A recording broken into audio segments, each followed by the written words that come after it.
So greetings, friends and followers. This is Nurses Talking, and I am Del Barzi. And as always, if you like what you see and hear, subscribe, leave us a comment, let us know what you think. And here on Nurses Talking, we speak to nurses anywhere in the world and at any stage in their nursing journey, from students to retirees and anywhere in between. And today it is my great pleasure to welcome Susan Sears. Susan has extensive experience as an acute rehabilitation nurse in the hospital setting. She has served in various roles, such as a manager of a rehabilitation unit, educator, wound nurse, preceptor, and case management. And currently she works as a charge nurse in a pediatric rehabilitation hospital. She worked on several initiatives, including being a leader in starting the West Michigan chapter of the Association of Rehabilitation Nurses, and is a frontrunner in establishing an interpersonal team within the hospital. She's the president and writer of Susan Sears Writings, LLC, and is a published children's book author. Additionally, she has provided written education content for various organizations and initiatives to reduce falls, infection control, and nurse burnout. She earned an Associate of Applied Science in Registered Nursing at Kalamazoo Valley Community College and her Bachelor of Science from Ohio University. She's also a certified rehabilitation nurse. Thank you so much, Susan, for coming and joining us today. Yeah, thank you for inviting me. It is my great pleasure. I love talking to nurses and hearing what the experiences have been like. But first of all, I always want to know why people are nurses. So what brought you to nursing? Hey, I kind of started in a roundabout way. I actually didn't come out of high school as a nurse. I wanted to be a veterinarian, and I was one of those kids back in the day. They very much discouraged women to become anything. Mm-hmm. And at that time, I wanted to be a vet, and I was told, you will never be a vet because you're going to be a mother with children. So, I mean, at that age, it was very disheartening to hear. And I kind of thought, okay, what am I going to even do? Well, I landed up going towards the art type field, and my aspiration was to become a professional potter. And then I did land up having children, raising children, landed up meeting a friend of mine that was a veterinarian who has since passed away, but she encouraged me to become a nurse. And this was probably in my early 30s, late 20s, early 30s. And she had went on a mission field into Africa, and I was looking at the pictures she had, and I thought, oh my gosh, that would be so cool. And she said, well, why don't you become a nurse and you can come with me on the mission field? Although she was a veterinarian, like I said. Yeah. But anyways, I landed up kind of in a messy divorce in my mid-30s. And that was when I turned towards, okay, what am I going to do to actually take care of my children? And that was when I became a nurse. So I studied and went to nursing school with kids ranging from 5th grade to high school, which was definitely a challenge. I had 4 sons, so they were all in those ages. So yeah. I was about to ask you when you said 5th grade to high school, so what were the challenges there? Yeah. You really had to learn how to study. I mean, I can remember cooking dinners with cards. I would record my voice just so I could listen to things. I was also working, so I was working with the 4 boys, like I said, and as a single mom. And so I would record my voice, and I'd clean houses is what I was doing at the time. So I would listen to my recordings as I did, and that was how I got through nursing student. I mean, you get creative, you find ways to study in between, you know. Yeah, absolutely. You get creative, and getting creative. That's one of the attributes that you need as a nurse. You gotta get creative. Yes, exactly. Plan things out. You're on a tight schedule, and I kind of started that way. So yeah. And so rehab, I see rehab is your niche, huh? Yes, it is. I started as an LPN, which I jokingly called a lesser paid nurse, and simply because the wait list at the time I had my prerequisites done, but I couldn't get into the program yet. So I had told the dean that I said, I either have to be in school or I have to be in work. I can't be both, Mm-hmm. or I can't not be going to school. So while my classmates kind of played racquetball and did those things and waited, I became an LPN. And in the end, I had my RN before any of the nurses that I was originally in with actually had finished their program. So Mm-hmm. Mm-hmm. it's a roundabout way, but I started in rehab that way. Mm-hmm. And then Mm-hmm. kind of came a roundabout way and came back into rehab now. Yeah, yeah, yeah. And I see that you at least instrumental in starting a rehabilitation Association of Rehabilitation Nurses in Michigan, Yes, right? I'm a CRRN, and they have the West Michigan Association of Rehabilitation Nurses, and it's a part of the ARN, which is the Association of Rehab Nurses. So Yeah, yeah. And now you are spearheading an interprofessional team in the hospital? yes, we started that up just to kind of get the idea working all the way across. We have nurses in it, so I was one of the nurses, and we have rehab, PTOT, all the different fields in the hospital to kind of look at the hospital as a whole picture.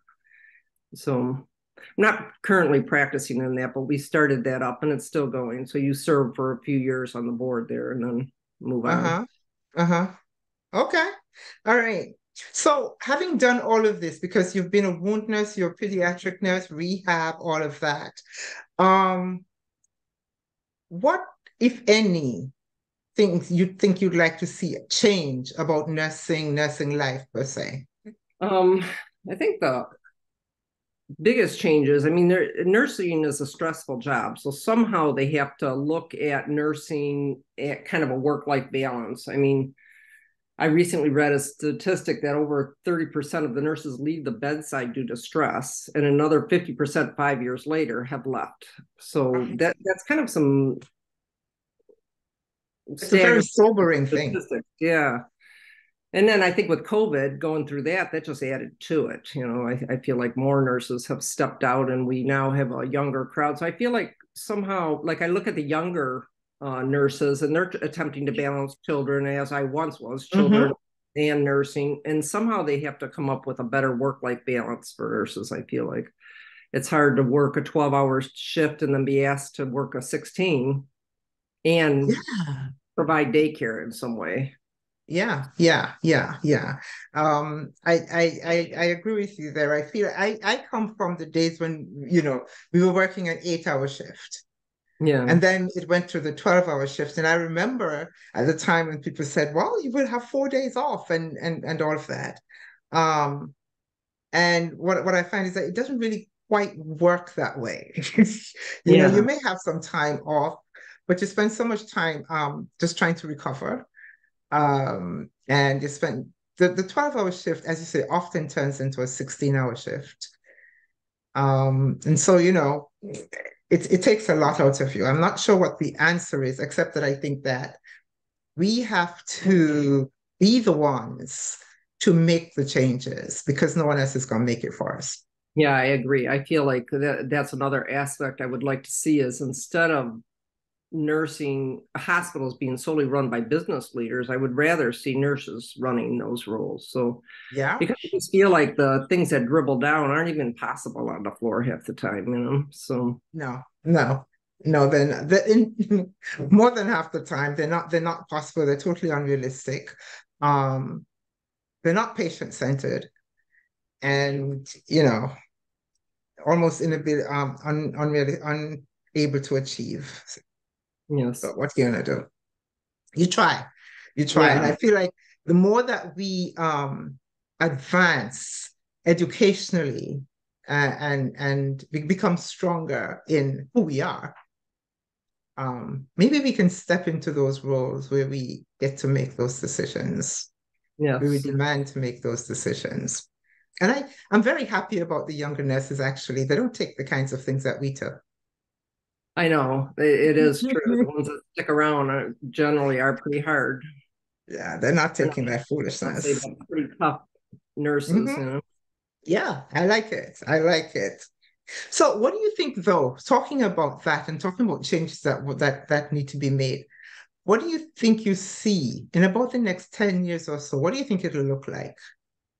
I kind of worry about that because with the statistics changing and nurses going less into the field, because it is, there was a point in time where it was one of the best fields you could earn money in, but it's not necessarily true now. A nurse on the floor isn't, I mean, McDonald's pays pretty probably half of your rate right there. And then, so I think we're going to see a lot less bedside nurses, which is sad, but maybe more telehealth, which we've already started doing. I know I go into meetings sometimes with a patient where we'll have a physician at another hospital and our physicians and nurses, discussing something over telehealth type things. So I see nursing leaning towards that, but I do worry about how many nurses will actually be at bedside in the next 10 years. Yeah. I see. But speaking of how many nurses will actually be at the bedside and all of that, do you see artificial intelligence making any inroads into nursing? I don't think you can take away that personal care, no matter how you look at that. I mean, like maybe the calls to some type of thing to get generic type information could be a part of the telehealth thing, but you can't take the person at the bedside away. People need people, so people need people. I had a conversation the other day. I asked that because I had a conversation very recently with another nurse about, the kind of artificial intelligence and the inroads that it may make or could possibly make into nursing. And her position was that we will see more nurses coming back to the bedside simply because many of the jobs that nurses are now doing remotely could possibly be done by artificial intelligence, things like utilization review and stuff like that. I don't know, I'm not familiar enough with what's happening in the AI world to make that judgment, but who knows? But anyway. Yeah, I can see where some of the audits and stuff that are being done at home, I could see where AI could take over that type of thing. But like I said, and even some of the education things where people could maybe go into some type of AI thing that would demonstrate how to do a wound back, video. Yeah, well, that's there right now. Yes, but I don't think the bedside nurse will ever disappear. No, the bedside, I don't see that happening. I don't see that happening at all. But, I don't know where this goes, but I don't see that happening. So with a vision and for a different kind of nurse in about 10 years and a different kind, how do you think that healthcare setup looks? Because if we have fewer nurses, and people in, for example, hospital, going home much more quickly, do you think we're going to see like smaller hospitals? You know how malls have been converted into apartment buildings? We see smaller hospitals, smaller institutions, really. I think the design is going towards that for more long-term care type things, but regular hospitals still, even from say 15 years ago, how it's changed, or more than that. Say my first child, I literally stayed in the hospital 3 days. My husband had to have something done, and the doc said, well, why don't you stay a little longer? That kind of stuff does not happen. You're in and out in 24 hours. Yeah. So what I do see is that the patients are continuing to become more acute because those simple stays like they did before aren't there, So I mean, I think car accidents are still going to happen. The things that make people sick will still happen. So you will have a more acute patient, but I don't know that you'll have less of them. If anything, they're saying people are living longer, so you'll probably have more acute situations. Yeah. It bears thinking about what it'll look like, and thinking of how it looks, then how do we educate our nurses to fit into how that looks? I think having stricter education during the COVID period, they jumped nurses through so fast. It was kind of crazy. Some of the people I was precepting had never done a basic skill. You know, Basic stuff. they had, yeah, they had seen it on video, but maybe had never cathed somebody or never actually done an injection and things like that. So you were really starting them at square one. Yeah. And I feel like a more precepting is going to have to step up the nursing skills themselves, not just a book work, but being in the hospital doing clinical studies will have to step up. Yeah, yeah, yeah, absolutely. Absolutely. Because as you say, it's some of the skills and it's not their fault. I mean, it's just what they were presented with. Yes, exactly. Yeah, and the shortage of preceptors made it very, very difficult. Made it Yes. very, very difficult for some people to transition. But you started writing. To jump a little bit, you started writing. Why? Yes. Well, I've always enjoyed writing. I mean, even as a little kid, I was thinking back when you had said that question, to as a child, like writing poetry and winning a contest as a little kid. So I always wrote. I just never knew you could get really paid. You envisioned the author sitting there writing for 3 years on a book or something like that. And that was what I thought writing meant. So I don't even know how I actually stumbled into it, but somebody had said something about an article. Oh, I started in like a penny type thing where, you know, where you get clicks on the internet where you get literally a penny. And I was chatting with somebody through that is what it was. And they started talking about some of the different avenues. And that's where I kind of found out about more nurse writing. So yeah, there are many nurses getting into that field. And so many of them have said to me what you just said is that they had no idea that you could get paid to actually do this. yeah, I've written things all my life. I mean, I've wrote like through our church when I was younger, devotional type things. I've wrote newsletters for school and assisted with those kind of projects all along. I just never, like I said, those were all volunteer type roles. So Yeah. And you know, I think that's a good thing that we're getting into documenting, into writing stuff. Because this is writing from experience. yes, exactly. This is writing from experience, and it is more authentic. Not to in any way denigrate someone else who's writing, but you know, writing an article, a healthcare article from the experience and through the lens and the point of view of a nurse, it's very authentic. Yes, that's very true. I don't think, just like anything, I wouldn't write on a car because I don't know auto good enough. Yeah.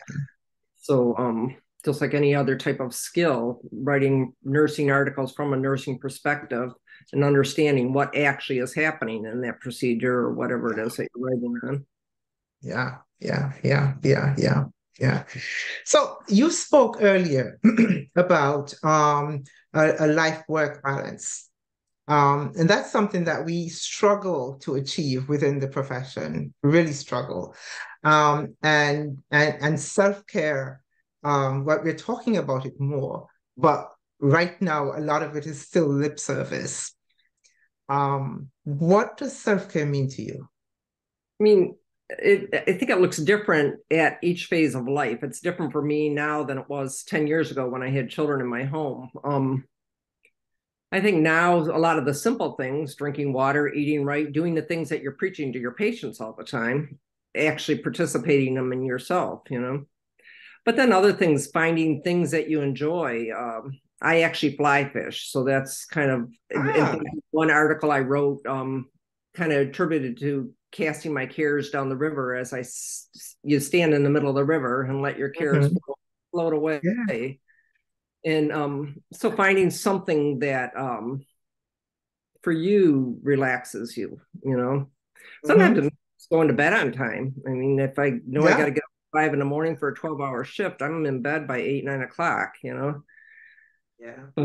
Like I said, it looks different for different people. It's much easier for me to do now compared to somebody who's got toddlers running around their house. So then I was taking a nap when they did, you know, or yeah, that's right. reading, you know, if they were watching a show, I could sit back and read a book or something that I enjoyed, you know. Yeah. It's different. It's different for different people. It's different at different times in your life. I actually agree with that. Mm. But I typically ask nurses that because I really find that we're conditioned to put everyone else on our calendar, and maybe if we remember, fit ourselves somewhere in. 9 out of 10 times we don't remember. you Yeah, know. that's really easy to slip into that. So it's almost something that cycles too. Sometimes for myself, I'll have better self-care than other times, you know. And that's that's okay as long as we are remembering to somehow put ourselves there. Yes. Ourselves there. Because we take better care of our cars and all kinds of things, and we take care of ourselves sometimes. Yes, true. Yeah. And you mentioned you mentioned doing things that we preach to our pet patients, like drinking water and stuff like that. And it's a huge thing. When you said that, it made me smile. I actually wrote it down because you're right. We things that we would not accept for our patients, we accept for ourselves. We would not accept our patients not drinking anything all day. Yet we go a whole shift, you Yeah, know, without having and to drink anything. without drinking anything, or we go a whole shift without going to the bathroom, and those are things we would not accept for our patients. And we need to Exactly. put ourselves at least on par with our patients, at least, at the very least. And even dietary type things. I think, patients love to give nurses treats. So Yeah, they're going to bring something, it'll be a donut or a cookie or something. So we're eating that all day while we're telling our patients, you can't eat sugar, you can't do that, and or minimize exactly. it as we grab a bite in between running from one patient to another. Exactly. It's kind of we live a kind of oxymoron kind of life. Yeah. Yeah. So here's the thing, Susan. I was noticing a while ago that I could recognize nurses without someone telling me that they're a nurse. I could recognize nurses, the way they act, the way they behave, the way they speak, even the way they walk sometimes. And so I started to wonder what was it? What was the quality that I saw that would make me think, that person is a nurse? And then I started to wonder, well, can we all recognize one another? Do people recognize it in me? So I started looking for words. What was the word? What is the thing that I think is the most essential quality of a nurse? And I started asking people. I'm asking you now, what would you say if you could describe the most essential quality of a nurse in just one word? What would that word be? I think I would think adaptability because of the fact that things change so rapidly in nursing. And adaptability is the potential to adjust and learn new skills in Mm-hmm. response to changing factors. And I mean, you constantly have to change. You have a group of people and one person goes down, you're suddenly completely changing your track and going a different direction. And, learning to prioritize, learning to change, constantly educating. So you have to have a lot of adaptability to Yeah, yeah, changes. So, yeah. You have to have a lot of adaptability. And uh, I think that that is something actually that you can learn and develop, but you have to have that, at least the spark of that before you even get yeah, step into this. yes. Yeah. If you If don't, that's where you see a stressed out nurse that can't seem to change rapidly. Yeah. And I speak of this often. Someone wrote a poem that really resonates with me about that. It's not called adaptability or anything like that. It's called 30 seconds, I'm sorry. 30 seconds and a hallway. It was written by a nurse. And the nurse talks about the number of times you have to change in any given shift, how you're going from one room where something is going on. It may be something dire, and you're going to cross, when you leave that room, you probably cross the hallway to go into another room with a totally different situation. The personality that you had in this room has got to change in that 30 seconds that it takes you to cross the hallway to enter Yeah. this room. And you do that so many times a day and so many times in a shift without even thinking of what it costs you to do that. And the cost, when you think of it, is quite high. Yeah, you're tired by the time you get home.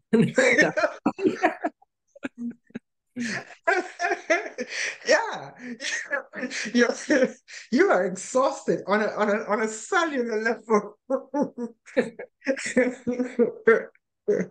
But that someone actually, I was so thrilled that someone actually put it into words, because very often we just do it. Our feet move, our faces move, we smile when we need to, or we commiserate when we need to, and we don't think, what it's costing us to do that. Yeah, yeah. Aside from the exhaustion, just the ability to do that and the Yeah, stress that puts on our own bodies. So, yeah, yeah. and again, the need for self-care because of the extra stress of that rapid changing, Yeah, yeah. And doing it so many times.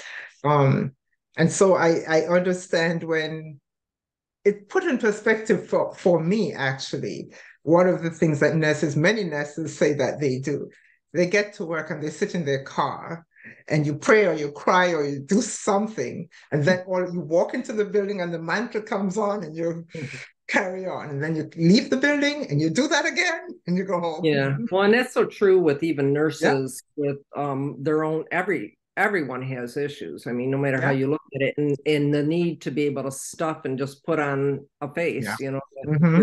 here now, this is where I'm at, Yeah, it's a whole yeah. skill in itself. So Hmm. Hmm. Yeah, exactly. Exactly. So, Susan, if you had to give advice to someone who wants to be a nurse, what would you say to them? Someone, especially today, when we're talking so much about people leaving the profession, and someone who's thinking, well, I want to be a nurse, but I'm not so sure now. What would you say? I would never discourage someone from becoming a nurse, because I still feel, even with all its hardships, it's a very noble field. I mean, and it takes special people to be able to do it. Yeah. I think I would point out that it's not the dream job that you see on TV, that it's, and even like say during COVID, when everybody was bringing in things and making cards for nurses, and I mean, literally Hmm. sending jewelry in, whatever, all kinds of things. That day-to-day nursing does not look like that. I would tell some of the newer nurses, enjoy it while it's here, because this is not going to be here very long, because that's not the typical. Yeah. Yeah. Just trying to get the nurse to understand that it is tough. They're going to be constantly learning, and it is a lot of stress, but it still is a noble field. And just as generations gone by, I mean, I think of my aunt as a nurse, how I looked up to her, and I feel like I see my granddaughter now looking up to me, saying things about my grandma's a nurse. Yeah. Yeah. And I really want people to feel that way about nurses, Yeah. really. They're proud of the fact that somebody who's a nurse. Yeah. Yeah. Yeah, it can be difficult. And as it evolves, I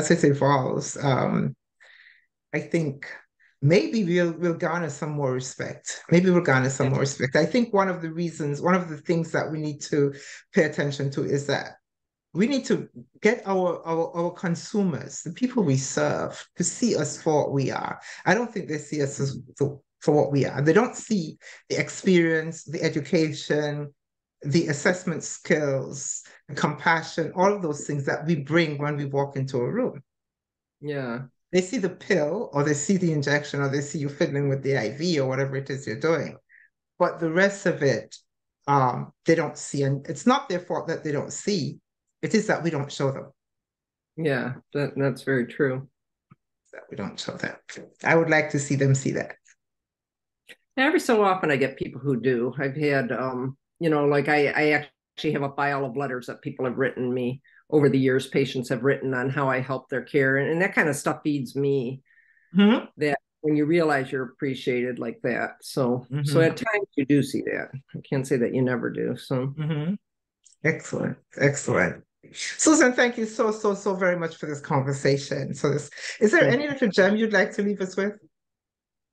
I think we've kind of covered everything. That's For sure. good. Other That's than good. that, I would hope that people seeing this would say, hey, yes, I want to be a nurse, and I hope to someday that we won't see the shortages and such that we see now. So, Yeah, I hope so. I hope so. I hope so. So thank you so very much for this. yeah, thank It's been you. a pleasure. Really, it has. Yeah.